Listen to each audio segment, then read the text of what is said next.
Бұдан 3 жыл бұрын Талдықорғанның жоғары медициналық колледжінде зағиптарға арналған массажистер бөлімі ашылған болатын. Ал биылғы оқу жылының жаңалығы есту қабілеті төмен жастар үшін тіс техника мамандығын дайындау бөлімі ашылуы болды.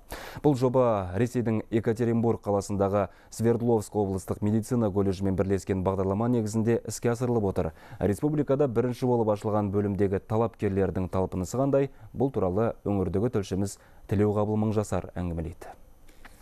Талдықорғандық Әлішер Төлепбековтың жасы 20-да. Ол суретші дизайнер мамандығын меңгерген. Өмірге деген құлшынысы ерекше. Мүмкіндігі шектеулі жандардың республикалық байқауында 3-ші орын алса, облыс көлемінде үнемі жеңімпаз болып келеді. Қиялы ұшқыр, саусағы шебер жігіт енді тіс техника мамандығын алсам деп армандайды.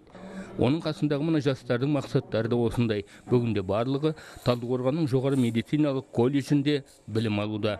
Сурды аудармашы Марат Жұмабеков бұларды бала күндерінен біледі. Қаладағы құлағы нашар еститін балаларға арналған мектепте сабақ берген. Қазір де бірге жүріп көмектерін көрсетуде. Құлағы естімеймін деп өз-өзін кемсітпейді. Керісінше ол өздерін қоғамға сініп, қоғаммен бірлесе жаңағы өмірдің ағымымен бірге өмір сүріп келе жатыр. Ерекшеліктері талантты балалар, өте талантты. Қолдарынан келмейтіні жоқ, жаңағы суретінде салады, ым-ишара әнді айтады.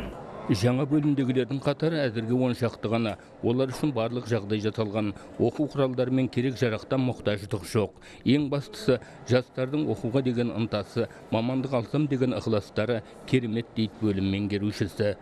Өте сондай жауапкершілігі жоғары балалар, ата-аналары да, балалар да өте былай айтқанда риза осындай білім алып жатқанына.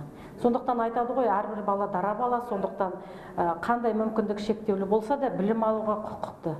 Саңыраулар қоғамының мәліметінше, Талдықорған қаласының өзінде есту қабілеті төмен жастардың қатары 1000-нан асады екен. Олардың өмірден өз орындарын табуына қажетті жағдайлардың барлығы жасалып отыр. Тіс техниктерін дайындау бөлімінің ашылуы соның бір дәлелі.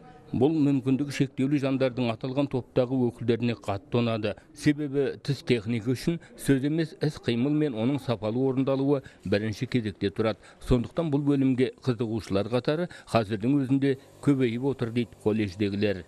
Тілеуғабыл Мыңжасар, Қоныш Түргенбаев, Хабар 24, Алматы облысынан.